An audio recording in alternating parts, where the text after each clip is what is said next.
The stagecoach lurched to a halt in a cloud of red dust that hung in the scorching midday air of Dusty Ford. Grace Edison stepped down, her Eastern dress already wilted from the journey, clutching a worn leather trunk that held everything she owned. The moment her feet touched the ground, the trunk's lock gave way with a metallic snap, spilling her belongings across the dusty street. Petticoats and books tumbled out. A porcelain tea set shattered on impact, and her lace nightgown caught the wind, sailing toward the blacksmith's shop where it snagged on a mounted bull's horn.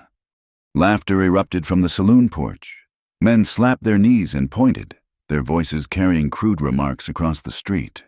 Grace's cheeks burned as she scrambled to gather her scattered possessions, her hands trembling not from the heat, but from humiliation. "Allow me," a quiet voice said above her. She looked up to see a man in worn leather chaps and a wide-brimmed hat that cast shadows across his weathered face. Without waiting for permission, he began collecting her things with methodical care, folding each garment before placing it back in the trunk. When he reached for the nightgown hanging from the bull's horn, a slight smile tugged at his mouth, but he kept any amusement to himself. "Name's William Grant," he said, handing her the rescued nightgown. "Most folks call me Grant." "Grace Edison," she managed, her voice barely above a whisper.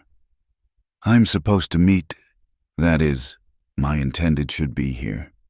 The stagecoach manager, a thin man with calculating eyes, approached them.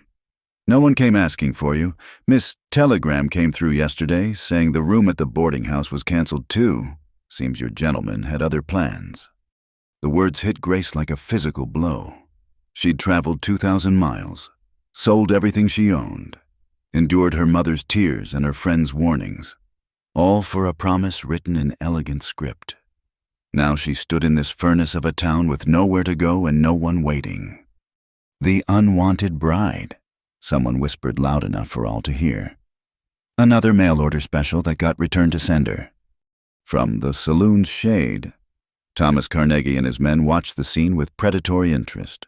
Carnegie owned half the county and wanted the other half, and he had a particular taste for vulnerable women far from home. "Might be she needs employment," he called out, his tone suggesting the kind of work that would make any decent woman shudder. Grant stepped smoothly between Grace and the saloon, his hand resting casual-like on his holstered Colt. The ladies had a long journey. Carnegie, best let her be. "Just being neighborly. Grant, we all know how you cowboys appreciate good hospitality." Grant's voice stayed level as still water. "The kind of hospitality you're offering would suit you better in a hog pen, though that might be insulting to the hogs." The tension stretched taut as fence wire. Carnegie's men shifted, hands drifting toward their weapons, but Grant stood easy, almost bored. He'd faced down men like these on countless cattle drives, men who mistook calm for weakness until they learned different. Grace gathered the last of her belonging, forcing her spine straight despite the weight of humiliation pressing down on her shoulders. The desert sun felt like judgment itself, and the whispers followed her like tumbleweeds. "I can manage from here," she said to Grant, though she had no idea where here would lead. "Mrs. Roosevelt runs a clean boarding house on the other side of town," Grant said, ignoring her dismissal. "She might have a room. I'll carry your trunk. I haven't any money for—" "Sarah Roosevelt doesn't turn folks away hungry or homeless. You can settle accounts when you're settled." They walked through the town, Grace trying not to notice the stares and whispers that followed them like dust devils. Dusty Ford sprawled before her in all its raw reality, false-fronted buildings that promised more than they delivered, a half-built church with boarded windows, chickens pecking in the street, and everywhere the smell of horse droppings and human disappointment. The landscape beyond town stretched endless and hostile purple mountains wavering in the heat, silver-leafed cottonwoods marking the few water sources, and miles of sage and scrub that looked like the earth's own scar tissue. This wasn't the romantic west of the dime novels she'd hidden under her pillow back in Boston. This was survival stripped down to its bones. Sarah Roosevelt proved to be a sturdy woman with kind eyes and work-worn hands. She took one look at Grace and ushered her inside without questions.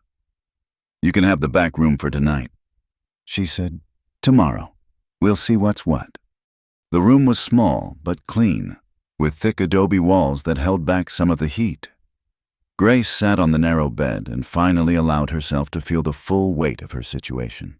Abandoned, humiliated, and stranded in a town that had already branded her a fool and worse. As evening approached, a dust storm rolled in from the desert. The wind howled like a living thing, rattling windows and doors. A loose sign from the mercantile slammed against Grace's window, making her jump. Within minutes, visibility dropped to nothing, and the world outside became a roaring wall of sand and debris. Grant appeared at her door with cloth strips for sealing the windows. "Storm like this can last hours," he said, working efficiently to block the gaps where dust was already seeping in. Best to hunker down and wait it out. They found themselves trapped in the small room as the storm raged outside. In the flickering light of the oil lamp, Grant's face showed lines carved by sun and wind, the map of a life lived under open skies. He didn't fill the silence with empty chatter, didn't try to minimize her situation with false comfort. "Why didn't you laugh?" Grace asked suddenly. "Back there, with everything scattered.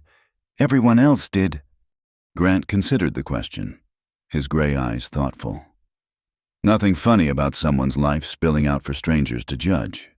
We've all been there, one way or another." The wind screamed louder, and somewhere a shutter tore loose with a sound like gunfire. Grace flinched, and Grant moved his chair slightly, putting himself between her and the window without making a show of it. "First time in a dust storm?" he asked. "First time west of Missouri," she admitted. "I thought I was prepared. I read books, studied maps. My mother said I was a fool, chasing after a man I'd never met. Turns out she was right." "Maybe. Or maybe you're just brave enough to chase something more than what you were handed. Takes courage to leave everything behind." "Or desperation," Grace said bitterly. "After my father died, my mother's boarding house in Boston went under. She managed to secure a position as a companion to a wealthy widow. But there was no place for me when his letters came, promising a new life, a partnership in building something together.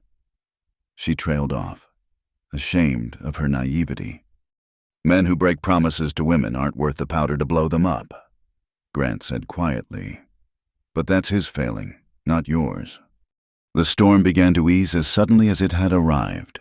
The howling softened to a moan, then to whispers. When Grant opened the door, the evening air was still and cool, stars beginning to pierce the dusty veil overhead. Coyotes called from the distant hills, their voices lonely but somehow comforting in their wildness. "I should go," Grant said, retrieving his hat. "My place is out by Silverwash Creek, but if you need anything—" "I'll be fine," Grace said, though they both knew it for a lie. Grant paused at the door. "This country's hard on people, especially women alone. But it's also honest.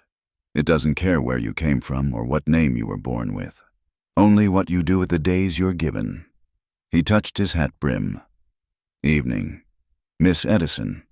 After he left, Grace stood at her window watching the last of the dust settle. The desert looked alien under starlight, beautiful and terrifying in equal measure. She could smell sage and creosote on the wind, mixed with the lingering dust and the faint scent of leather and horse that Grant had left behind. In the morning, she would have to face the town again, find work, find a way to survive in this place that had already rejected her. But tonight, in this small adobe room, while coyotes sang and stars wheeled overhead, she made a decision. She would not crawl back east in defeat. She would not let them call her the unwanted bride and make it true. She would stay. She would work. She would carve out a place in this unforgiving landscape, even if she had to do it with her bare hands. And maybe, just maybe, she would prove that Grace Edison was nobody's cast-off, Nobody's mistake.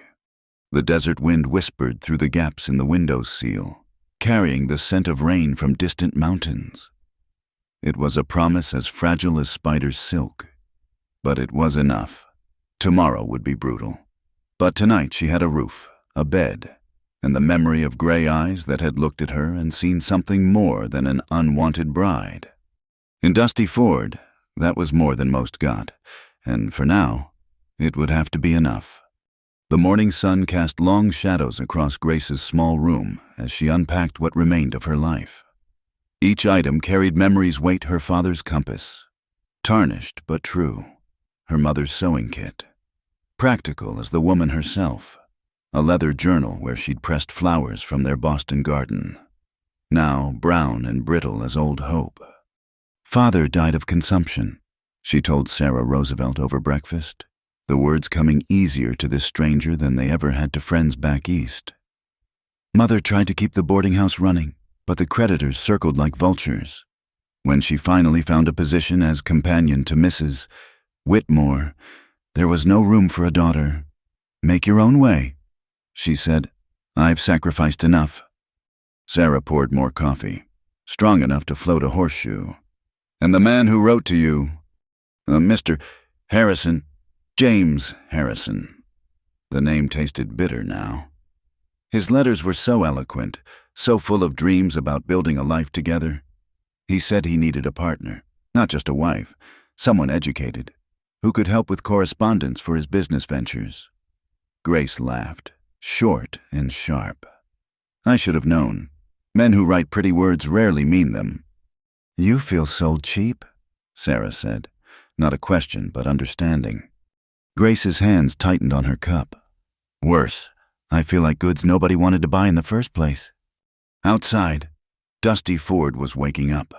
Freight wagons rumbled past, drivers cursing at their teams.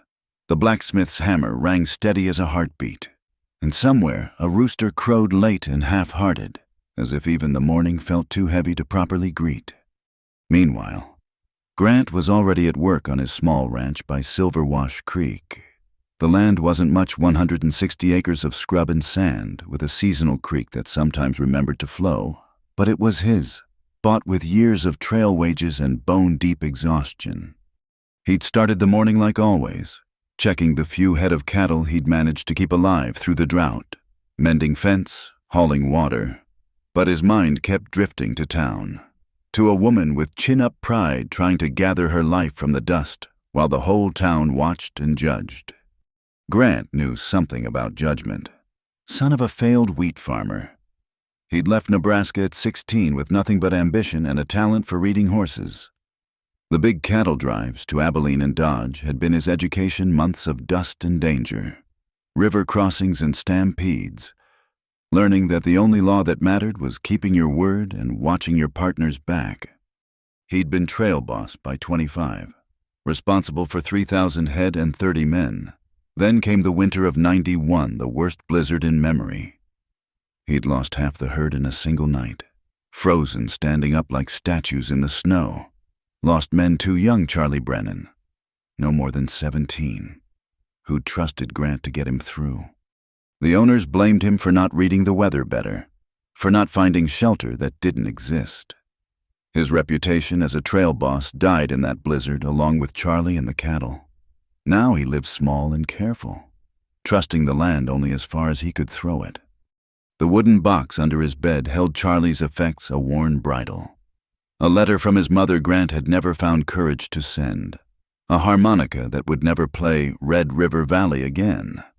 Some guilt you carried forever, like a stone in your boot you'd grown too used to remove. Back in town, Grace set out to find work with the same determination that had carried her across half a continent. The general store turned her away. Carnegie owned it, and word had already spread about Grant's interference yesterday. The hotel had no positions. The restaurant needed no help. At Ivanova's Tailoring and Mending, she finally found a maybe Catherine Ivanova.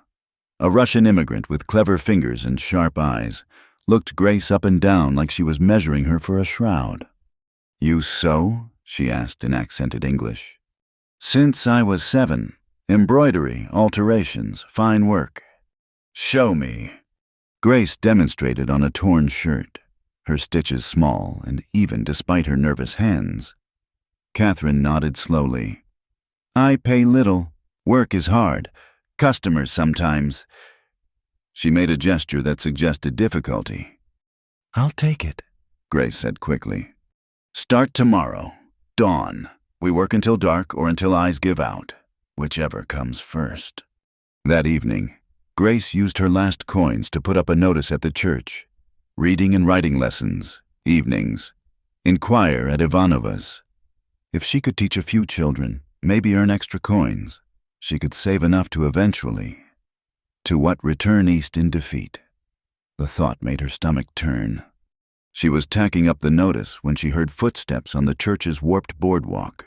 Reverend Wellington approached, a thin man who wore righteousness like an ill-fitting coat. Miss Edison, he said, managing to make her name sound like an accusation. I heard about your situation. Most unfortunate. Yes, Grace said evenly. Being abandoned is unfortunate. Perhaps God is sending you a message about the propriety of these mail-order arrangements. A decent woman would what? Reverend... Grace's voice stayed level, but her eyes sparked. Starve quietly, disappear so as not to offend anyone's sensibilities. I came here in good faith to marry a man who made promises. The indecency is his, not mine. Wellington's face flushed. You're living alone, unchaperoned, working in town where people talk. Perhaps it would be better if you returned to your family. I have no family to return to, Grace said, so I'll work and I'll live. And if that offends you, perhaps you should examine why a woman's survival troubles you more than a man's lies. She left him gaping on the church steps, but her small victory felt hollow. She knew he'd spread his disapproval through his congregation like poison in a well. The next few nights, she slept poorly. The boarding house was too quiet after years in Boston's constant noise. She'd lie awake listening to coyotes and wondering if their loneliness was catching, like consumption or despair. One morning, she found Grant at the blacksmith's, bringing in a horse with a thrown shoe. He touched his hat when he saw her, and something in that simple gesture, respectful without being pitying, made her throat tight. Miss Edison, how's the town treating you? Like a three-legged dog at a horse race, she said, surprising herself with the frankness. But Catherine Ivanova hired me, so I'll manage. Grant studied the horse's hoof while the blacksmith worked.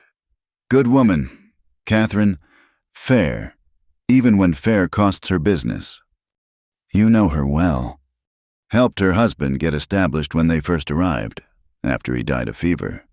Some folks thought a foreign widow should move along. A few of us disagreed. His tone suggested the disagreement hadn't been entirely verbal. And you, Grace asked, why stay in a place that judges so harsh? Grant was quiet long enough that Grace thought he wouldn't answer. Then, man makes a mistake, loses things. He's got two choices. Run far enough to pretend it never happened, or stay put and live with what he's done. I chose staying. What did you lose? Cattle, men, faith in my own judgment. He said it simple, like listing items on a supply bill. But Grace heard the weight underneath. The land here doesn't lie to you. Miss Edison doesn't pretend to be prettier or kinder than it is, after enough broken promises. That honesty's worth something. The blacksmith finished with the shoe, and Grant led his horse outside. Grace followed, not ready to end the first real conversation she'd had since arriving.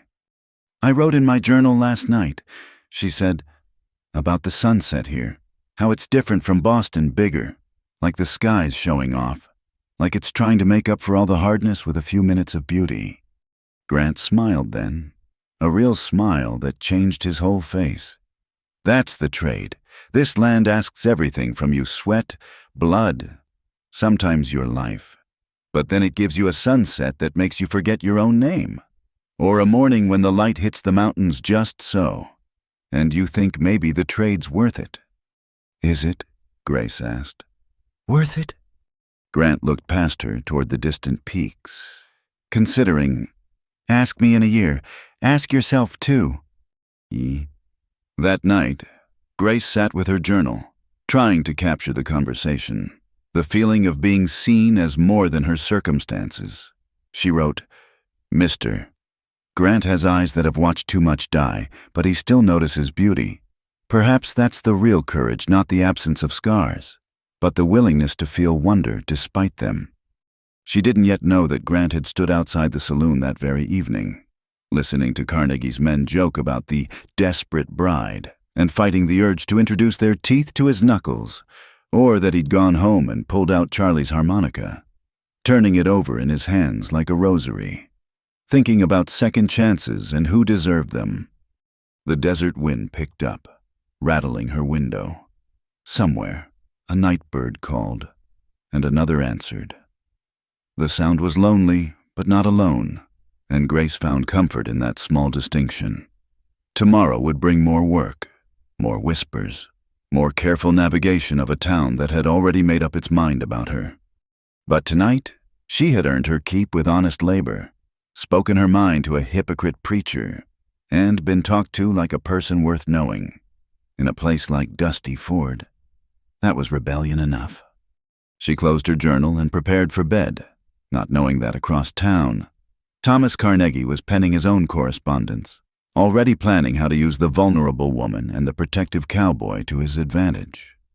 The land might be honest, as Grant said, but the men who claimed to own it rarely were. Grace settled into a rhythm of survival.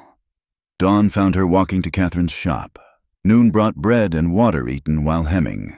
Dusk saw her teaching letters to a handful of children in the abandoned church. She'd moved from Sarah Roosevelt's boarding house to a small room behind the tailor shop cheaper, and it kept her from crossing town through the gauntlet of stairs. The early morning walks became her sanctuary. The desert showed different faces at that hour, rabbits freezing mid-hop, roadrunners stalking lizards, the mountains shifting from purple to rose to gold as the sun climbed. She learned to read the sky for weather, to step wide around anthills, to recognize the sweet smell of rain long before clouds appeared. At the public well one morning, she met the others who rose early, Samuel Turner, the blacksmith who'd fixed Grant's horse, a man built like his anvil with hands that could bend iron or hold a bird gentle as you please, Margaret Chen, who ran an herb shop that served both Chinese railroad workers and anyone else desperate enough to trust foreign medicine, old Francisco Vega, who'd been here when it was still Mexico, who remembered when the creek ran year-round. "You're the teacher," Francisco said, not quite a question. "My granddaughter, Rosa, she wants to learn letters." "Send her tonight," Grace said, pulling up her bucket. "I charge what people can pay." Margaret Chen added quietly, "My son, too. Thomas. He's quick with numbers but needs English letters for more than railroad work." Grace nodded, understanding the trust being offered. Teaching children of immigrants would further mark her as outside respectable society. But respectability had already abandoned her at the stagecoach stop. Grant brought his old saddle to the shop that week, the leather split along the cantle. Grace studied it while Catherine dealt with other customers, running her fingers over the worn places where years of work had left their mark. "This is beyond patching," she told him honestly. "The leather's too dried out. It'll split again first hard use." "I know," Grant said, "but it's got miles left if treated right. Like most things out here." She heard what he wasn't quite saying and set to work with oil and patience. They talked while she worked, or rather, she talked and he listened with an attention that made her words feel valuable. She told him about teaching the children, how Rosa Vega drew letters in the air with her whole arm, how Thomas Chen already read better than he let on. "Carnegie won't like you teaching the Mexican and Chinese children," Grant warned. "He's got opinions about keeping people in their place." "Carnegie seems to have opinions about everything except minding his own business," Grace said, driving her needle through leather with perhaps more force than necessary. Grant's laugh was rusty but real. Careful, Miss Edison. That sounds like fighting talk. Would that bother you, a woman who fights? He considered this while she worked. My mother fought. Different kind of battle, fought the land for crops. Fought fever when it took my sisters. Fought to keep us fed when Pa gave up. Never used a gun or threw a punch, but she was the strongest person I knew. He paused. So no, it wouldn't bother me. Might worry me some, given who you'd be fighting. That evening, her little classroom was fuller than usual. Along with her regulars, 3 new faces appeared: twin boys from the German farming family, and a girl whose mother worked at the Silver Dollar Saloon. Grace welcomed them all, ignoring the voice in her head that sounded like her mother warning about associating with those kind of people. After class, Rosa Vega stayed behind, helping clean the slate boards. Miss Grace, she said carefully, my grandfather says you're brave, but Mama says brave women end up like her sister who went to California and never wrote back. Grace knelt to meet the girl's serious eyes. Sometimes brave is just another word for having no other choice, but I'd rather be brave and here than safe and disappeared. Wouldn't you? Rosa nodded solemnly, then brightened. Will you teach us to write stories? Not just letters, but real stories. I'll teach you whatever you're willing to learn. Walking home under stars thick as spilled salt, Grace found Grant waiting by her door, hat in hand. Her heart did a strange skip step she refused to examine. Evening walk, he asked, safer with company after dark. They walked toward the edge of town, where buildings gave way to desert. The night was cool, scented with sage and something blooming sweet in the darkness. A barn owl called, and Grace jumped slightly. Just hunting, Grant said. Nothing in the dark that isn't there in daylight. That's what worries me, Grace said, thinking of Carnegie's looks and Wellington's sermons. They stopped at a rise overlooking the valley. Dusty Ford spread below them, lamplight marking windows like fallen stars. Beyond, the desert stretched endless under moonlight, beautiful in its honesty. I need to ask you something, Grant said. Why'd you really stay? After everything, the humiliation, the closed doors, the gossip, you could have found a way back east. So why? Grace was quiet so long he thought she wouldn't answer. Then, the morning I left Boston, I walked through our old garden one last time. Everything was dead or dying. Mother had no time for flowers anymore. I thought about how things died there slowly, quietly, behind walls where no one had to see. Consumption took Father by degrees. Debt took our home the same way. Even hope died polite, withering in parlor conversations about what was proper for a woman alone. She turned to face him. Here, things die honest. The sun kills what can't adapt. Storms tear down what's not built strong. But what survives? She gestured at the desert, at the stubborn town, at herself standing there despite everything. What survives is true. I'd rather fail at something true than succeed at a polite lie.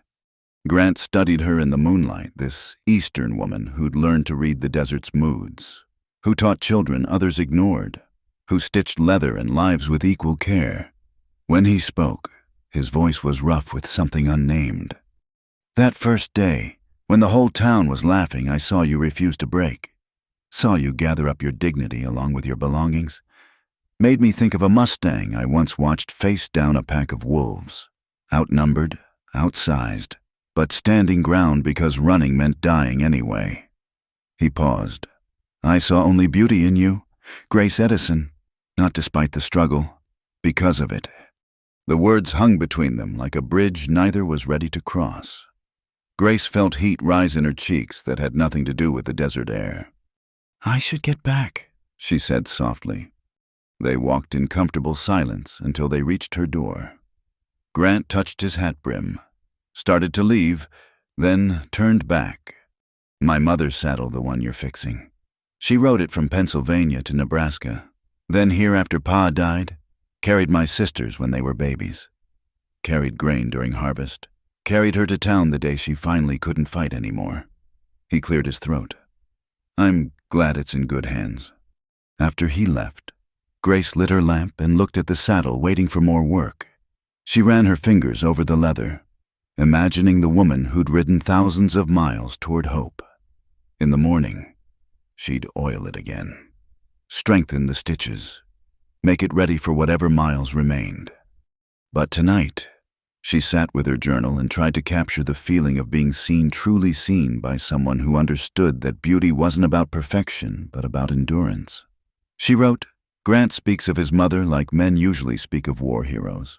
Perhaps that's what she was, a hero in calico and determination, fighting battles that had no songs written about them. I wonder if he knows he has her eyes, that same refusal to yield to the impossible." Outside, a pack of coyotes sang to the moon, their voices wild and free. Grace listened and found herself smiling. She was learning their language, the desert's hard grammar of survival and small graces. Tomorrow would bring new challenges, but tonight she had students eager to learn, work that mattered, and the memory of a man who saw beauty where others saw only scandal. In the morning, she'd rise early again, greet Samuel Turner at the well, trade remedies with Margaret Chen, listen to Francisco's stories of when the creek ran clear. She'd teach letters to children whose parents had crossed oceans and deserts for the same reason she'd crossed half a continent, because somewhere past the edge of the known world, there might be a place where you could build a life that was truly your own. The owl called again, closer now, hunting in the darkness. Grace blew out her lamp and prepared for bed, unaware that across town Thomas Carnegie was meeting with Reverend Wellington and Sheriff Benjamin Clay, discussing how to use the town's moral outrage to his advantage. The water rights paperwork was already drawn up. All he needed was to pressure the right people in the right ways. But that was tomorrow's battle. Tonight, Grace Edison fell asleep to the sound of desert wind and distant coyotes, her hands bearing new calluses from honest work, her heart carrying words that would echo long after, "I saw only beauty in you." The news spread through Dusty Ford like wildfire in drought season. Thomas Carnegie had secured exclusive water rights from the county clerk. The public well would run dry within the month unless folks wanted to pay Carnegie's price or sell him their land for pennies on the dollar. Grace heard it first from Samuel Turner at the well, his face dark as thunderclouds. "Been drawing from this well 40 years, he said, hauling up what might be one of his last free buckets. "My father dug it with Francisco's father and Chief Standing Bear's people. Now some paper says it belongs to one man. Paper's only as good as the men who honor it," Margaret Chen said quietly, but her hands shook as she filled her containers. "In California, they used paper to take everything from us. Now it follows us here." That Sunday, Reverend Wellington's sermon rang with righteous fury, though not the kind anyone expected. He spoke of order and propriety, of how the town's moral decay had invited God's judgment. His eyes found Grace throughout, marking her as example of the wickedness that had brought this punishment. "When we allow fallen women to corrupt our children," he intoned, "when we tolerate those who live outside God's law, we invite chaos into our midst." Grace sat rigid in her pew, Rosa Vega's small hand creeping into hers. Around them, she felt the congregation's mood shifting, fear transforming into the need for someone to blame. It was easier to fault a scandalous woman than face down a wealthy man with legal papers. After service, Sheriff Benjamin Clay approached her, his badge catching the harsh noon sun. Clay was Carnegie's creature through and through, his loyalties bought and paid for with promises of bigger things. "Miss Edison," he said, loud enough for others to hear, "there's been talk about your evening classes. Some folks worry about what exactly you're teaching those children after dark." "Reading and arithmetic," Grace said evenly. "Would you like to observe a lesson?" "Sheriff, might be that's wise. Wouldn't want any improper ideas spreading." His smile was cold as a snake's belly. "Course, if you were to find somewhere else to practice your teaching, maybe back east where such modern notions belong, nobody would need to worry." Grant appeared at her elbow, Hat pulled low, but eyes visible enough to show their steel. "Sheriff, funny how you're worried about children learning letters but not about them dying of thirst." Clay's hand drifted to his gun. "This ain't your concern." "Grant. Everything in this town's my concern when it affects decent people." Grant's voice stayed level, but Grace saw the tension in his shoulders, the careful way he kept his hand visible but ready. "Unless Carnegie's bought a law against caring too." "You'd best watch that mouth. Cowboy, your spread uses silver wash water. Shame if something happened to those rights." "Try it." Grant's smile was sharp as barbed wire. "See how far paper rights get you when every small rancher in the valley learns you're coming for them next." Clay backed down, but his parting look promised this wasn't over. The crowd dispersed, whispers following like tumbleweeds. Grace heard fragments asking for trouble. Should know better. Bringing judgment on us all. That evening, Grace found a notice nailed to her door. The building had been sold to Carnegie Holdings, effective immediately. She had 3 days to vacate. The words swam before her eyes, but she wouldn't give them the satisfaction of public tears. She was packing by lamplight when the explosion echoed across the valley. The abandoned mine at the edge of town, everyone rushed outside to see orange flames licking at the sage-covered hillside. Wind caught the fire, driving it toward town like a living thing. "Bucket Brigade," Samuel Turner bellowed, his voice carrying over the chaos. "Every hand move!" Grace ran with the others, grabbing buckets, forming lines from the well to the fire line. The heat was a physical wall, smoke thick as wool. She passed buckets until her hands went numb, coughing in the acrid air. Beside her, Margaret Chen worked steadily, Thomas translating her efficient commands to the younger helpers. Through the smoke, Grace saw a figure stumbling near a collapsing shed. Maria Gonzalez's daughter, Sophia, trapped by falling timber. Without thinking, Grace broke from the line, diving through the heat. The beam across the doorway was already charring. Too heavy to lift, she grabbed a shovel, leveraging desperately as flames crept closer.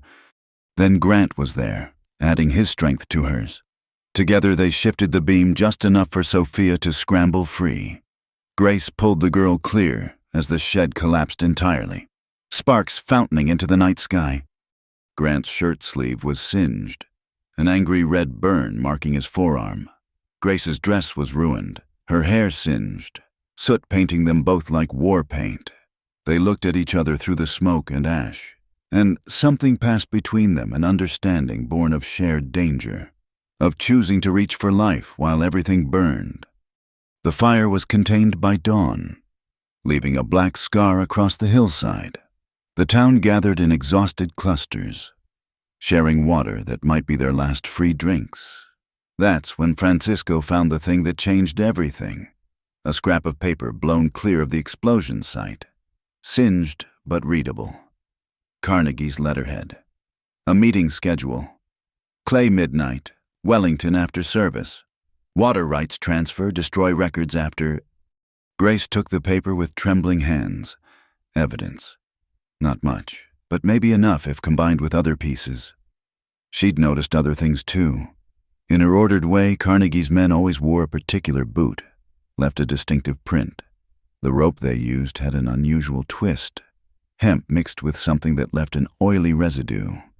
"We need more," she said quietly to the small group gathered: Grant, Samuel, Margaret, Francisco. "This proves conspiracy, but not enough for outside law to care." "What do you suggest?" Samuel asked. Grace thought of her father's compass, always pointing true no matter how the world spun. "We gather proof, real evidence. I'll search the county records. There must be irregularities in the water rights transfer. Margaret, your husband worked the railroad. Do any of his friends remember Carnegie from before Francisco? You knew the original water agreements."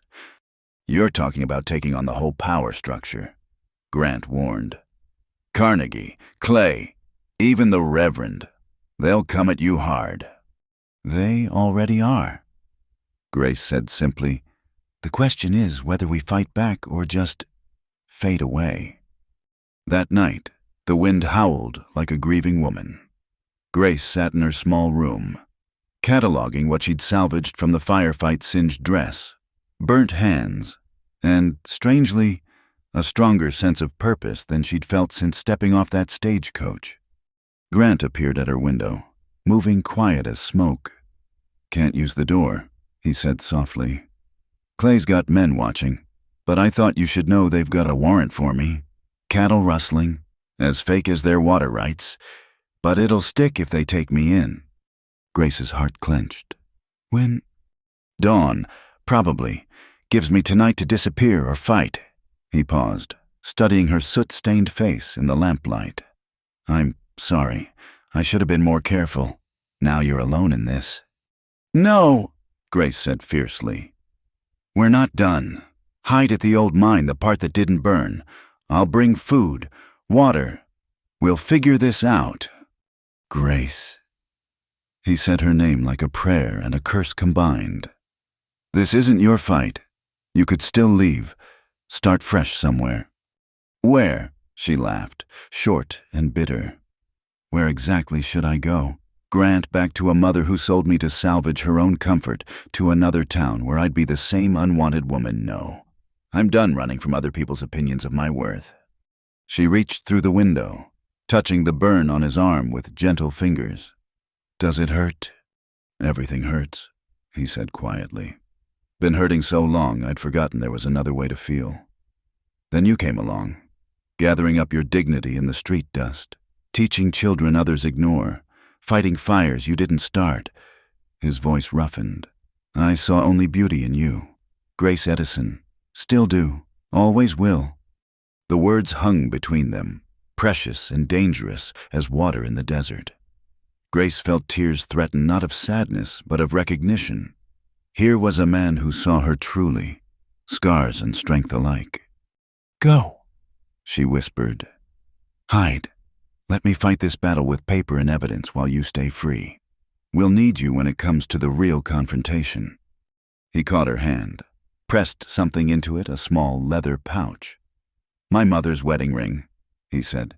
"Not asking anything, not now, just, if something happens, I want you to have it.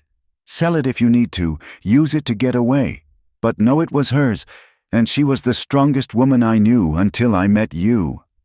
Then he was gone, swallowed by darkness, leaving Grace holding a ring that weighed more than gold. It weighed like trust, like possibility, like a future neither might live to see. She tucked the ring inside her father's compass case and began to plan. Dawn would bring Sheriff Clay and his warrant, but it would also bring opportunity. While they hunted Grant, she'd hunt the truth. And somewhere in Carnegie's careful papers, in his purchased allies and manufactured laws, she'd find the weapon to bring him down. The fire had marked her, inside and out, but like the desert plants that needed flame to release their seeds. Sometimes destruction was just transformation wearing a frightening mask. Tomorrow, she'd begin gathering allies and evidence. Tonight, she sat with her journal and wrote, "They think they've won by taking everything: my reputation, my home. Now the man who might have been something, but they don't understand that a woman with nothing left to lose is the most dangerous creature in any desert. I came here as goods to be traded. I'll stay as something else entirely, a force they didn't count on, a voice they can't silence. Let them come."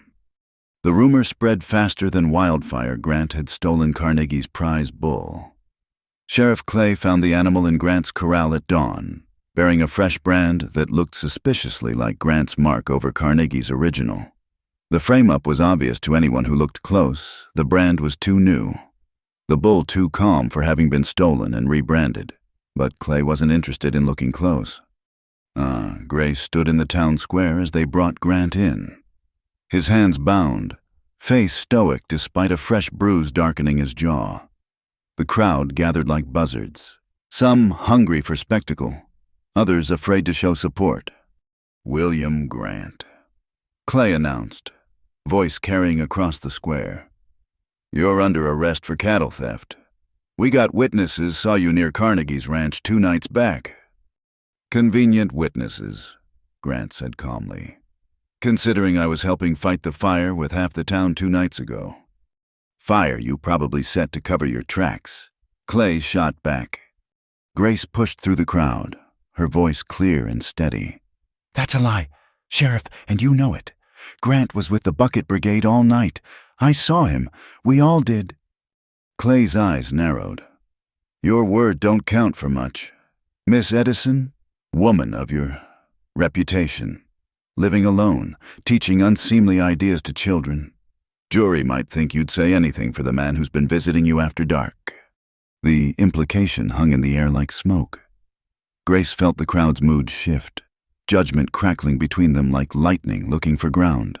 But she stood straight, chin up, the way she'd learned that first day in the dust. Then let's talk about evidence, she said, pulling out a worn notebook.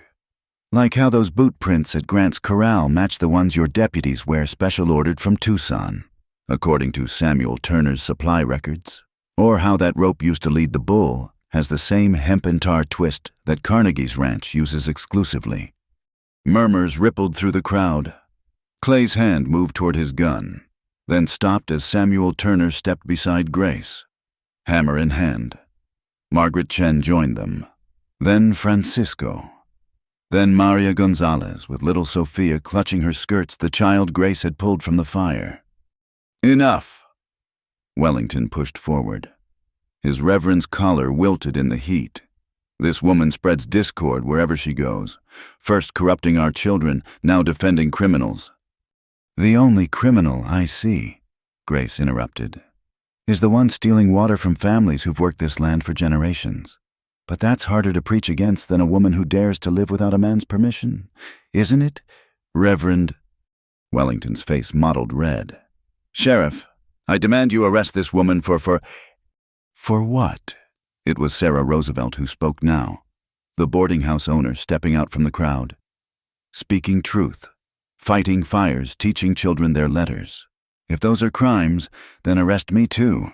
I've been hiding Grant's saddle, the one Grace repaired, because I knew you'd try to use it as evidence of something. The crowd stirred restlessly. These weren't radicals or troublemakers speaking, these were the town's backbone. The people who kept Dusty Ford running while men like Carnegie played with paper and power. Clay looked uncertain now, glancing between Carnegie's men and the growing group of Grant supporters. Violence hung in the air like storm clouds, waiting for one spark to set it off. That's when Grace played her final card. I wonder, Sheriff, what the territorial marshal would think about that paper I found. The one with Carnegie's letterhead scheduling meetings about water rights. The one that survived the explosion at the mine, an explosion that happened right after those meetings. It was a bluff, partially. The paper was real, but proved less than she implied. But Clay didn't know that, and neither did Carnegie, watching from the saloon porch with eyes cold as winter. You lock him up, Clay said finally, grabbing Grant roughly. Trial tomorrow, and anybody interfering with justice will join him. They marched Grant to the small jail, a converted stable with bars that had held more drunks than dangerous men. Grace followed at a distance, memorizing every detail which deputies were loyal to Clay, which looked uncomfortable, where they positioned themselves. That night, she came to the jail window, standing in shadows where the single guard couldn't see. Grant's face appeared between the bars, and even in darkness she could see the bruises they'd added after locking him up. You shouldn't be here, he whispered. Neither should you. She pressed close to the bars, passing through the food Sarah had prepared. We're working on something. Samuel knows a lawyer in Tucson who owes him favors. Margaret's nephew rode out at sunset to fetch him. Grace, listen to me. His voice was urgent now. Carnegie's not playing games. He'll come after you next, and I can't. He gripped the bars hard enough to whiten his knuckles. I can't protect you from in here. I don't need protection, Grace said softly. I need you to trust me. Trust us. The town's waking up. Grant, your arrest was Carnegie's mistake. He showed his hand too clearly. And if they convict me anyway, if Clay's bought the jury like he's bought everything else? Grace reached through the bars, found his hand. Then I'll break you out myself if I have to. I didn't cross half a continent to build a new life just to let Thomas Carnegie steal it. Grant turned her hand over, tracing the calluses from sewing, the new scars from fighting fire. That first day, he said quietly, when I said I saw only beauty in you, I meant it, but I see more now. I see strength that puts iron to shame. I see courage that makes my years on the trail look like child's play. I see a woman who could build something lasting in this place that breaks most people who try. We'll build it together, Grace said, her voice fierce with promise. After we win this fight? A sound made them both freeze, footsteps approaching. Grace melted back into shadows as Deputy Edison Morse rounded the corner. Carnegie's man through and through, but she'd learned patience in these hard weeks. Learned to move quiet as the desert mice that survived by knowing when to run and when to freeze. Back in her room, she opened the trunk that had spilled her life into Dusty Ford's dust. At the very bottom, wrapped in oilcloth, lay her father's legal books. She'd brought them out of sentiment, unable to leave behind his careful margin notes. Now she read by candlelight, looking for precedents, territorial water law, anything that might save Grant and the town. Rosa Vega appeared at her window near dawn, eyes wide with urgency. Miss Grace, Mama says come quick. The county clerk, Mr. Randolph, he's at our house. Says he needs to tell someone the truth before they kill him. Grace grabbed her shawl and followed Rosa through empty streets. The clerk was indeed at the Vegas' small adobe house, sweating despite the cool morning, a carpetbag clutched in his lap. Miss Edison, he stammered, I heard about your speech yesterday, about evidence. I can't do this anymore. He opened the bag, revealing ledgers and documents. Carnegie paid me to forge the water rights transfer. The original agreements, the ones from when the town was founded, they're here. Water belongs to the community. Always has. Carnegie's claims are false as his smile. Grace's hands trembled as she examined the papers. Here was proof, real and damning. But Randolph was right. Carnegie would kill to keep this quiet. We need to move fast, she said. Rosa, run to Samuel's. Tell him to gather everyone, and I mean everyone at the jail, by full light. Mr. Randolph, you'll need to speak publicly before Carnegie realizes you've turned. He'll destroy me, Randolph whispered.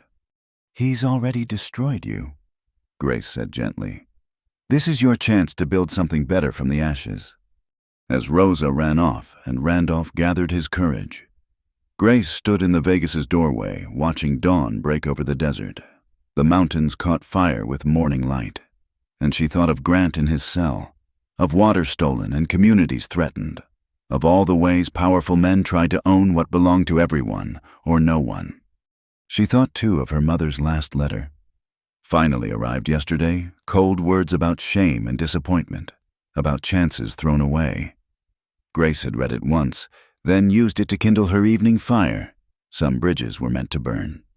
The sun climbed higher, painting the desert in shades of gold and courage. Soon the town would wake to revelation and choice.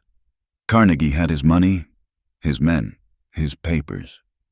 But Grace had something stronger, a community ready to fight for its survival, and the truth as her weapon. I saw only beauty in you, she whispered to the morning. Grant's words become her armor. Today, she'd show the whole town what that beauty looked like when it went to war. The trial convened in the Silver Dollar Saloon, the only building large enough to hold the crowd that had gathered by mid-morning. Carnegie sat at the poker table like a king holding court, Sheriff Clay beside him, Reverend Wellington clutching his Bible as if it could wash clean his compromised soul. The air thick with tobacco smoke and the smell of spilled whiskey mixed with fear. Grace entered carrying the ledgers, followed by Randolph, who looked ready to faint. Then Samuel Turner, Margaret Chen, Francisco Vega, and what seemed like half the town. Even those who'd whispered about her reputation came, drawn by the promise of truth or spectacle. This ain't a proper court, Samuel announced, his blacksmith's voice carrying over the murmur. But since Sheriff Clay seems determined to try Grant without waiting for circuit judge, We'll have our say first." Carnegie's laugh was cold as mountain water. "You brought quite the congregation. Miss Edison. Pity it won't change anything. Grant's a thief, caught red-handed. That's all that matters." Grace stepped forward, placing the ledgers on the table with deliberate care. "Let's talk about thieves. Mr. Carnegie. Let's talk about who's really stealing from this town." She opened the first ledger, Randolph's neat script telling its damning story. "The original water compact, signed when Dusty Ford was founded. Water rights belong to the community in perpetuity. No individual can claim exclusive ownership."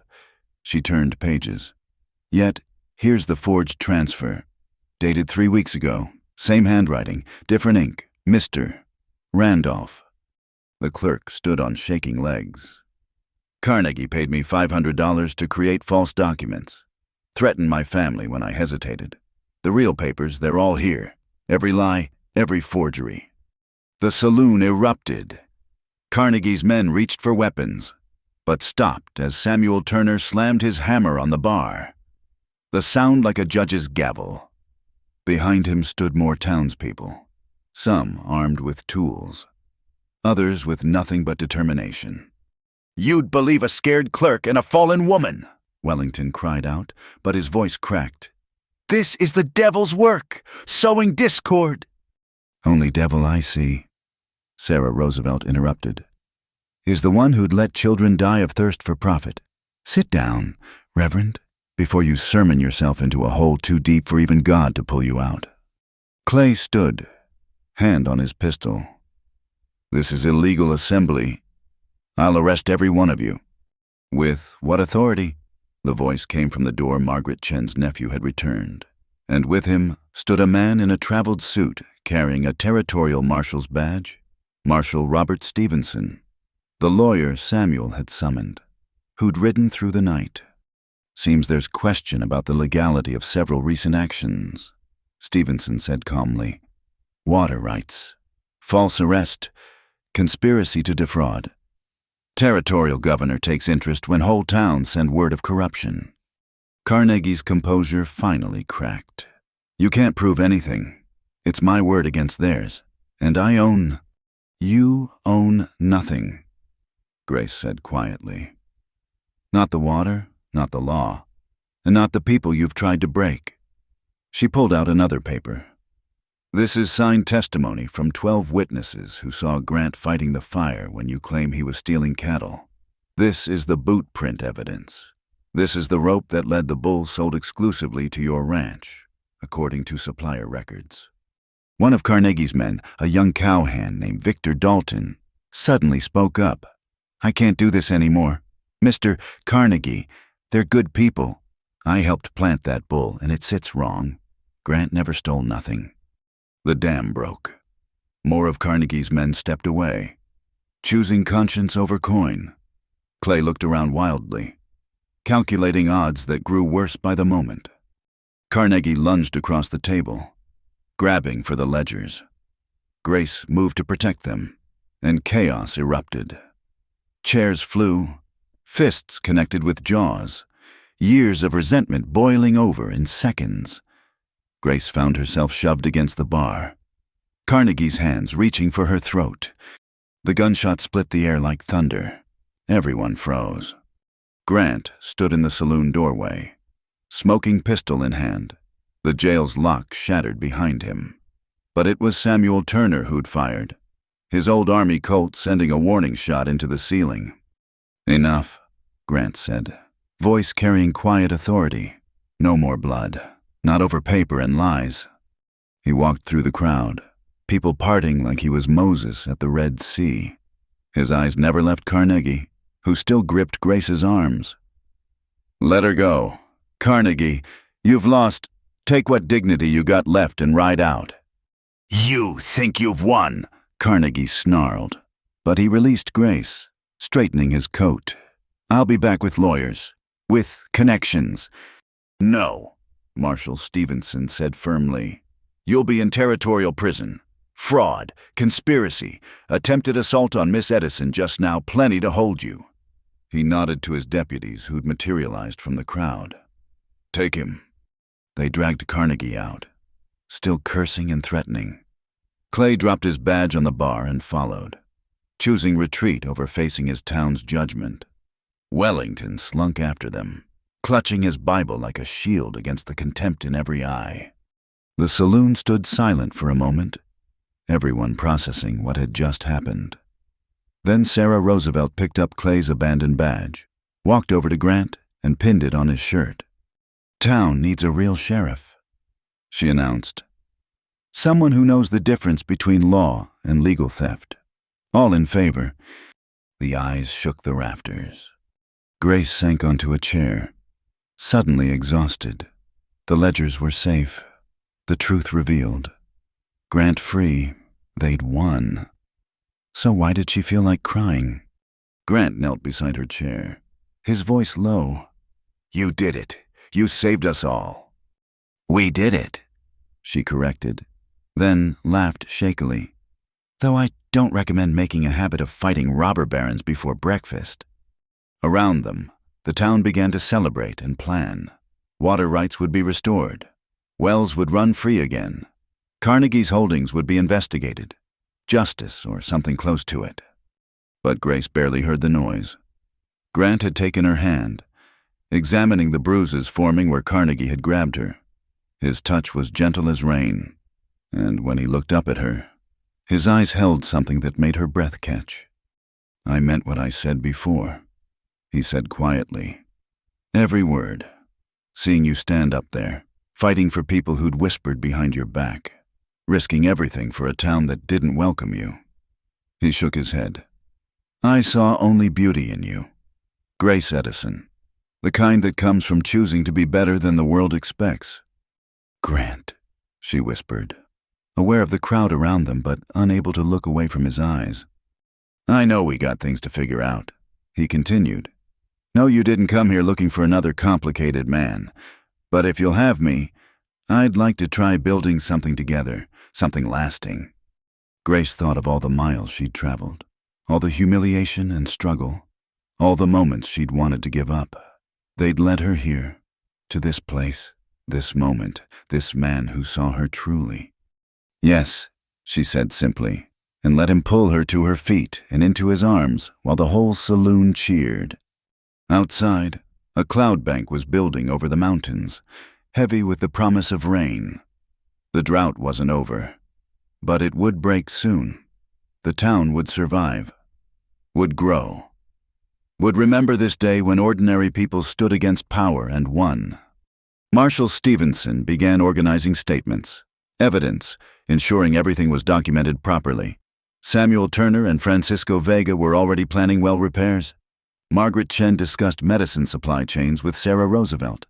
The town was healing itself, like a body fighting off infection. But in the middle of the chaos, Grant and Grace stood still, holding each other like anchors in a storm. She thought of his mother's ring, still safe in her father's compass case, pointing toward a future neither had imagined but both were ready to build. "What now?" she asked against his shoulder.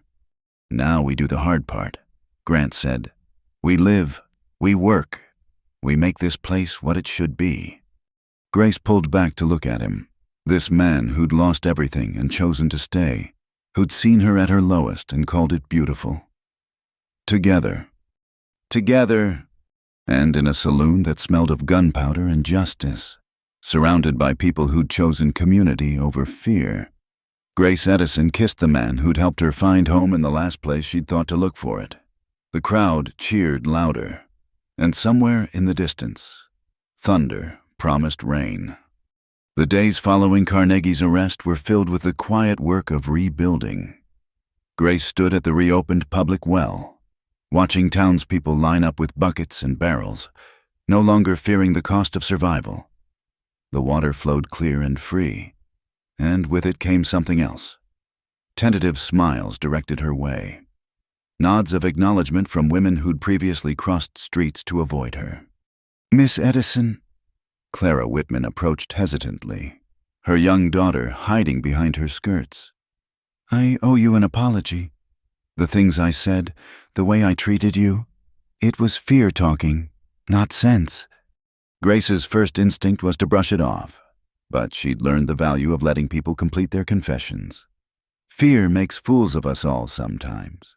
Mrs. Whitman, would you— Clara twisted her hands.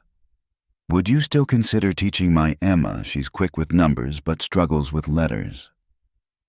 Classes resume Monday evening, Grace said simply. All children welcome. As Clara walked away, relief plain on her face. Grace felt a shift in the air, not just weather changing, but the whole climate of the town. She was no longer the unwanted bride, but the woman who'd helped save Dusty Ford. The transformation felt fragile as spun glass, but it was a beginning. Grant found her at Silverwash Creek that afternoon, standing where the water ran thin but steady between the rocks. He'd been busy with sheriff duties, organizing proper elections, establishing fair law enforcement, dealing with the remnants of Carnegie's influence. Thought I'd find you here, he said, dismounting with the easy grace of a lifetime horseman. Grace had spread a blanket under the cottonwoods, her father's legal books open beside her. I've been reading about property law. If we're going to build that way station you sketched, we need to understand our rights from the start. Grant settled beside her, close enough that she felt his warmth in the cool shade. Already thinking like a frontier woman? Next you'll be telling me about water table depths and soil composition. Samuel's been teaching me, she admitted. And Francisco knows every inch of this land where water runs underground, which places flood in rare storms, where the old Spanish grants overlap with newer claims. She traced a finger along the creek bank. This land has memory. It knows who respects it and who just wants to take. Speaking of taking, Grant pulled out a rolled paper. Territorial Board approved the plan. Stagecoach companies interested in a proper way station here. Fresh horses. Mail drop. Place for passengers to rest. Between your head for business and my knowledge of horses, we could build something solid. Grace studied the sketches, modest but practical buildings. Corrals positioned to catch morning shade. A well site Francisco had recommended. It's perfect, but Grant, I need to know something. She turned to face him fully. Is this because you feel obligated? Because I helped clear your name? Grant's gray eyes darkened. Grace Edison, the only obligation I feel is to make myself worthy of a woman who fought the whole power structure of a town with nothing but truth and courage. If that takes me the rest of my life, I'll count it well spent. Before she could respond, a small voice called out, Miss Grace, Miss Grace. Rosa Vega came running through the brush, braids flying. Behind her, moving slower, was a child Grace didn't recognize, a girl perhaps 6 years old. Clothes torn and dusty, fear written in every line of her small body. We found her by the burned mine, Rosa panted. She won't talk, but I think she's the one from the fire. Grace's heart clenched. This was Sophia, the child she'd pulled from the collapsing shed. But where was Maria Gonzalez? The girl's silence and haunted eyes told a story Grace didn't want to read. Hello, sweetheart, Grace said softly, kneeling to the child's level. You're safe now. Do you remember me? Sophia nodded slowly, then suddenly launched herself into Grace's arms, silent sobs shaking her small frame. Over the child's head, Grace met Grant's eyes. Seeing her own thoughts reflected, sometimes the price of truth and justice was paid by those least able to bear it. They took Sophia back to town, where the story came out in pieces. Maria Gonzalez had died 2 nights ago, weakened by years of hard work and the smoke from the fire finally claiming her lungs. She'd been one of Carnegie's most vocal opponents, and the stress of the confrontation had taxed her failing health too far. Sophia had been staying with neighbors, but ran away, returning to the mine where her mother had worked herself to death trying to earn enough to survive. She has no one, Sarah Roosevelt said quietly that evening, after they'd bathed Sophia and put her to bed in Grace's room. Maria's husband died in a mining accident 3 years back. No relatives anyone knows of. Grace sat by the sleeping child, watching her breathe. She has us. Grace. Sarah's voice was gentle but firm. Taking in a child is no small thing. You're not even married yet. And the responsibilities— I know about responsibilities, Grace said. I know about being unwanted, about losing everything, about charity that feels like judgment. She smoothed Sophia's dark hair. She won't go through that, not while I'm breathing. Grant appeared in the doorway, his presence solid and reassuring. Then she has two of us looking out for her. If you're willing to take that on, Grace, you won't do it alone. The next days blurred together. Grace formally applied for guardianship of Sophia, with Sarah and Judge McKinley brought in to replace the corrupt system supporting her petition. There were raised eyebrows, an unmarried woman taking in a child, but the town had learned to see Grace differently.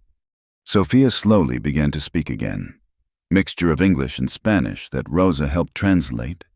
She shadowed Grace everywhere, helping with sewing, sitting silent but attentive during evening classes, sleeping curled against Grace's side like a cat seeking warmth. "You're good with her," Catherine Ivanova observed, watching Grace teach Sophia basic stitches. "Natural mother, even without birthing." "We're learning together," Grace said, but she felt the truth in Catherine's words. Sophia had awakened something in her, a fierce protectiveness, a love that demanded nothing but the child's well-being. One evening, as Grace tucked Sophia into bed, the child spoke clearly for the first time in days. "Mama said you were brave, said you saved me from the fire." Grace's throat tightened. "Your mama was the brave one. Little heart, working so hard, standing up for what was right. Will you be my mama now?" The question was small, fragile as dried flowers. Grace gathered the child close. "If you'll have me, we'll be our own kind of family, you, me, and Grant. Different from what we lost, but real and ours. And Rosa, and everyone who loves you." Grace kissed her forehead. "Sleep now. Tomorrow we start building our new life." Later, sitting with Grant on the porch while Sophia slept, Grace voiced her fears. "What if I fail her? What if I can't give her what she needs?" Grant took her hand, his calloused fingers gentle. "Same thing I told you about the land. We do our best. Learn from mistakes. Keep trying. That child doesn't need perfection. She needs someone who won't give up on her." "Like you didn't give up on me," Grace said softly. "Like we don't give up on each other." He pulled out his mother's ring, which Grace had returned to him after the trial. "I know we're doing things backwards, taking in a child before we're even married, but nothing about us has been conventional. So I'm asking now, with Sophia sleeping inside and the stars as witness, will you marry me? Grace, will you build this unconventional, complicated, beautiful life with me?" Grace thought of all the dreams she'd carried west, how none of them looked like this reality sheriff husband, adopted daughter, a town that had tested her and finally accepted her. It was harder and better than anything she'd imagined. "Yes," she said, letting him slip the worn gold band onto her finger. "But Grant, I need you to know something. I came here running from a life others chose for me. I'm choosing this you, Sophia, all of it. Not because I need saving, but because I want to build something worth saving." "I know," Grant said, pulling her close. "That's why I asked. I don't want a wife who needs me. I want one who chooses me, every day, same as I choose her." They sat together as the night deepened, planning practically the way station, expanding the house for Sophia, the small school Grace wanted to establish properly. But between the plans ran something deeper, the understanding that they were writing new rules for their lives, creating family from loss, building hope on ground scarred by struggle. Inside, Sophia cried out in her sleep, and Grace went to her, Grant following. They sat on either side of the child's bed, soothing nightmares with gentle voices and patient presence. This was their beginning, not perfect, not easy, but chosen and cherished. The desert wind carried the scent of coming rain, and with it, change. The rains came on a Tuesday morning, first as a whisper against the windows, then building to a steady drumbeat on the tin roofs of Dusty Ford. Grace stood on the porch of their newly expanded home, watching the desert drink deeply of the gift from the sky. The smell of wet earth rose like incense, mixing with the sage and creosote into something that spoke of renewal. "Mama Grace, look," Sophia called from the yard, spinning with her arms outstretched, face turned up to catch the drops. Her English grew stronger each day, the shadows in her eyes fading like morning mist. "The flowers will come now. Yes, the desert flowers." "Yes, little heart," Grace answered, her own heart full at the name Sophia had chosen for her. "In a few weeks, the whole valley will bloom." Grant emerged from the barn, leading one of their horses, water streaming off his hat brim. The way station had been operational for 3 months now, and already they'd built a reputation for fair dealing and good stock. The sign Rosa had painted swung gently in the rain: Grant and Edison Way Station. Rest for the weary, hope for the journey. Their wedding had been simple, held under the great cottonwood by Silverwash Creek with half the town in attendance. Grace wore her mother's dress, altered by her own hands, with desert wildflowers in her hair. Samuel Turner stood as Grant's best man, while Sarah Roosevelt and Catherine Ivanova flanked Grace. Even Judge McKinley had smiled when Sophia, serving as flower girl, had solemnly presented the rings on a cushion she'd embroidered herself under Grace's tutelage. Wellington's replacement, Reverend James Douglas, was everything the former preacher wasn't: humble, kind, more interested in feeding the hungry than judging the struggling. He'd blessed their unconventional family without hesitation, saying, "Love builds its own churches, and yours has strong foundations." Now, watching the rain transform the landscape, Grace reflected on how far they'd all come. The town had voted overwhelmingly to keep Grant as sheriff, and he'd proven worthy of their trust, firm but fair, understanding the difference between law and justice. The water rights had been restored to community ownership, and Carnegie's trial in Tucson had ended with a lengthy prison sentence. "Letter came on yesterday's stage," Grant said, joining her on the porch and producing an envelope from his coat. "From back east." Grace recognized her mother's handwriting and felt the familiar tightness in her chest. She'd written once after the wedding, a brief note informing her mother of her new life. This was the first response. With steady hands, she opened it and read aloud, "Dear Grace, I received your letter with considerable surprise. To learn you have married and taken in an orphan child. I hardly know what to say. Mrs. Whitmore believes I should disown you entirely for the shame you've brought. But I find, to my own surprise, that I am curious about this life you've built, about the man who sees beauty where others saw scandal. Perhaps I might visit. If the invitation stands, your mother, Helen." "Well," Grant said after a moment, "that's unexpected." "Everything about my life is unexpected," Grace replied, folding the letter carefully. "I'll write back, tell her she's welcome, but she'll find no Boston parlor here. Just a working way station, a desert that teaches hard lessons, and a daughter who's learned to define her own worth." The school bell rang in the distance, the real school now, built with community funds and properly established. Grace still taught evening classes for adults, but the children now had proper education during the day. Margaret Chen's son Thomas had won a scholarship to the Territorial College, the first from Dusty Ford to do so. "Time for my rounds," Grant said, kissing her forehead. "Storm might bring flash floods. Need to check the lower crossings." After he left, Grace found Sophia in her room, carefully practicing her letters. The child's dedication to learning touched something deep in Grace, a recognition of hunger for more than what the world initially offered.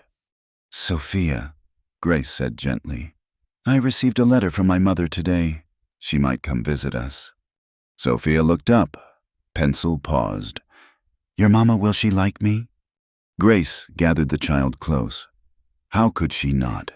But even if she doesn't understand our choices, that doesn't change anything. You're my daughter now, legal and true. This is your home." That evening, the whole family sat for dinner as the rain continued its blessed fall. They'd developed their own traditions, Grant saying grace in his simple, sincere way. Sophia sharing something she'd learned that day. Grace reading a passage from whatever book currently captured her interest. Tonight it was Democracy in America, and the discussion that followed would have shocked her Boston circles, but felt natural as breathing here. A knock interrupted their meal. Francisco Vega stood at the door, water streaming from his serape, face grave. "Sheriff, we need you. Found something out by the old mine. Bones. Human bones. Been there a while, but the rain washed away the covering." Grant exchanged glances with Grace, then reached for his coat and badge. This was their life piece interrupted by duty, the past refusing to stay buried, justice as an ongoing practice rather than a final destination. "Be careful," Grace said, the words ritual between them now. "Always am." He touched Sophia's head gently. "Take care of your mama for me, little one." After he left, Grace and Sophia cleaned dishes together, the child chattering about her day at school. Outside, the rain intensified, turning the streets to mud rivers. But inside was warmth and light, the simple miracle of chosen family. Later, as Grace tucked Sophia into bed, the child asked, "Are we rich, Mama Grace?" Grace considered the question. By Boston standards, they were barely respectable, a small-town sheriff's salary, a modest way station business, rooms furnished with necessities rather than luxuries. "But we have full bellies and a sound roof," she said finally. "We have work that matters and people who love us. We have books to read and songs to sing and a whole desert that blooms after rain. What do you think, little heart? Are we rich?" Sophia nodded solemnly. "The richest, richer than Mr. Carnegie with all his stolen water." Grace laughed, the sound bright as the lightning flickering over the mountains. "Then yes, we're wealthy beyond measure." Grant returned near midnight, soaked and thoughtful, after Sophia was asleep.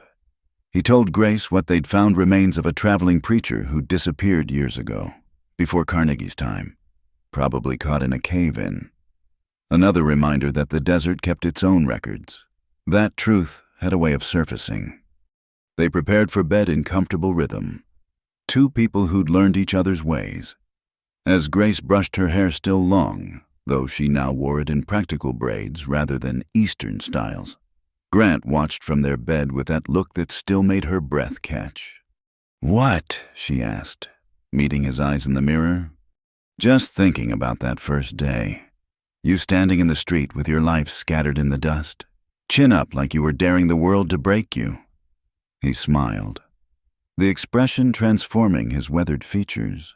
"I saw only beauty in you then, Grace, but now I see home." Grace set down her brush and went to him, settling into his arms with a sigh of contentment. "We've built something good here, haven't we?" "We have," he agreed, pressing a kiss to her hair. "And we're not done building." Outside, the storm was passing, but the rain continued gentle and steady. Tomorrow would bring new challenges, flash flood warnings to post, that investigation to complete, preparations for the next stage's arrival. There would be letters to write, including one to a mother learning to see her daughter anew. There would be lessons to teach and meals to cook, and 100 small acts that made up a life. But tonight, Grace Grant.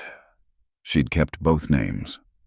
Another small rebellion lay in her husband's arms, listening to the rain and Sophia's peaceful breathing from the next room, feeling the solid reality of the life they'd built from dust and determination. The desert had tested them all with drought and fire, with prejudice and greed, but they'd emerged not unscathed, but unbroken. And in the morning, when the sun broke through the clouds and set the wet desert sparkling like a field of diamonds, they'd rise to meet whatever came next, together. Family forged in unlikely circumstance, but tempered true as steel. The coyotes sang in the distance, their voices wild and free. Grace smiled in the darkness, remembering when that sound had frightened her. Now it sounded like home untamed, honest, and entirely theirs. In the corner of the room, her father's compass sat on the dresser, its needle pointing true north as always. But Grace no longer needed its guidance. She'd found her direction in this unlikely place, with these unexpected people, building a future that no map could have predicted but that fit her perfectly. The rain whispered against the windows, and Grace whispered back a prayer of gratitude before sleep claimed her. For second chances, for chosen family, for love that saw beauty where others saw only scandal, for a life written in her own hand, on her own terms, in a place where the desert bloomed after rain and anything was possible if you were brave enough to reach for it. And in Dusty Ford, under clearing skies that promised a spectacular dawn, 3 hearts beat in quiet rhythm, a sheriff who'd learned to hope again, a teacher who'd found her true classroom, and a child who discovered that family could grow in the most unexpected soil. Their story was just beginning, but already it was beautiful. Thank you so much for listening to this story of love, courage, and redemption in the Old West. I'd love to know where you're listening from. Please share your location in the comments below so we can connect and discuss what this tale meant to you. If you enjoyed Grace and Grant's journey, please subscribe to Wild West Stories 1850 and hit that like button. And don't forget to press the hype button to help more people discover these stories of the American frontier. Until next time, keep riding toward your own horizon.